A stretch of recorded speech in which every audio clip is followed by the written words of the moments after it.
Hey, little man, Dad's gonna have his first little heart-to-heart with you today. I'm guessing you probably came to this earth knowing all this, but by the time you see over 20,000 targeted ads aimed at you each year, thrown in with a few Disney characters, it'll get easy to forget. Let me start by saying I didn't sleep last night after hearing some of the latest studies.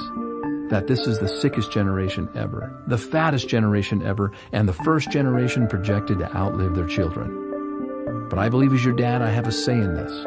I have no plans to outlive you, and I hope this is the start of many talks to come. So hear me out and don't interrupt me. So the first thing is the difference between the pharmacy and the pharmacy. One is the third leading cause of death, while the other is the future in medicine. Nearly everything you'll hear about this so-called war on disease is about money. The billions of dollars are from prescriptions they call weapons of war. But let me tell you, son, be careful. It looks like friendly fire to me. But if you ever find yourself in an emergency room, I hear they're great. You were born into a generation that eats foodless foods and lifeless drinks. Your friends will think they're health nuts when it says 10% juice on their candy. Maybe this is why 3 out of 5 of your generation will get diabetes. When they think they're eating fruit, it's marketing. It's Fruit Loops and Apple Jacks and Crunch Berries. You need to know, son, that usually the inside of the grocery market is like a cemetery, a burial ground for synthetic, cooked, or processed foods. So people stroll up and down these foodless plots looking for the best packaging. We're a quick-fix generation focused on packaging and trends. But when it comes to your health, son, it's as timeless as the sky is blue. You want to see packaging? Who packaged this?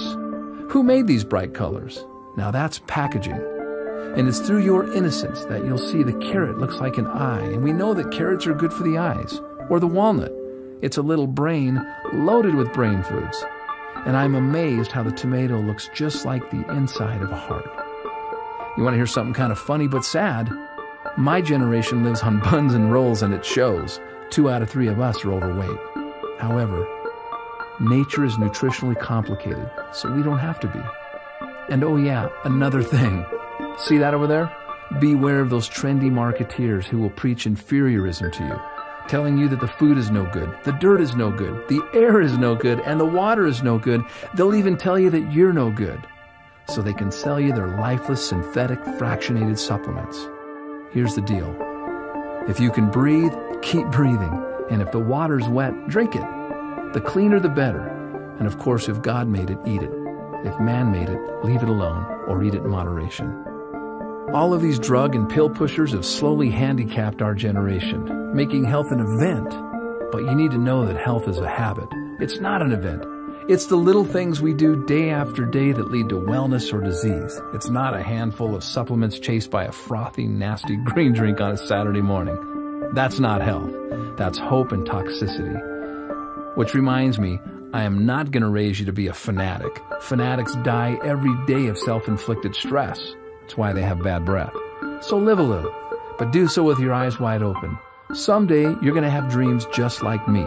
Dreams of love, family, money, spirituality. But you'll soon see how many people around you set out to create and sustain their dreams, stepping over their health to get there.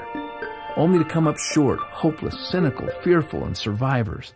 But now, they've had a heart attack, or diabetes, or strokes, or they struggle with obesity. But enough is enough, and the buck stops here. You and I are not floating down the stream. So why am I telling you this? Because you're going to outlive me. I'll be your example. I may need your care and assistance someday. And because, of course, I love and care for you.